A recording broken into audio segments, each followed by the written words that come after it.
नमस्कार, प्रणाम। हम ही आप लोग के बेटा, आप लोग के भतीजा, आप लोग के भाई अरविंद अकेला कल्लू और बतावल चाहतनी कि आप सबके आशीर्वाद से, आप सबके ताकत से, क्या कि आप लोग के बिना कुछ भी मुमकिन नहीं है। 26 मई के दिन मंगलवार के किला मैदान बक्सर में होके जा रहा बा महर्षि विश्वामित्र सामूहिक विवाह महोत्सव एवं महायज्ञ। वो दिने 21 गो बहिनियन के, 21 गो बेटी के शादी होके जा रहा बा। तो आप लोग से नम्र निवेदन बा कि आप लोग अपन प्यार, आशीर्वाद, अपन सहयोग देके एकरा के सफल बनाई।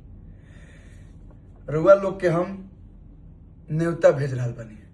सर्व भोजपुरी समाज के जे भी लोग हमके देख रहा बा, चाहे वो बिहार से, झारखंड से, यूपी से या कोनो जिला से, सब लोग से निवेदन बा कि आप लोग 26 मई के किला मैदान में आई और अपन ढेर सारा प्यार आशीर्वाद देके एकरा के सफल बनाई। 26 तारीख के दिन से ही, सुबह से ही तिलक के कार्यक्रम बा, हल्दी बा, मेहंदी बा, शाम के विवाह संपन्न हुई और ओकरा अगला दिन विदाई हुई।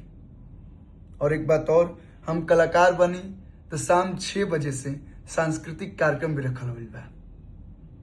तो आप लोग जरूर आए। लोग बहुत बहुत धन्यवाद कहल चाह बड़ भैया ओम जी यादव जी की और उनकर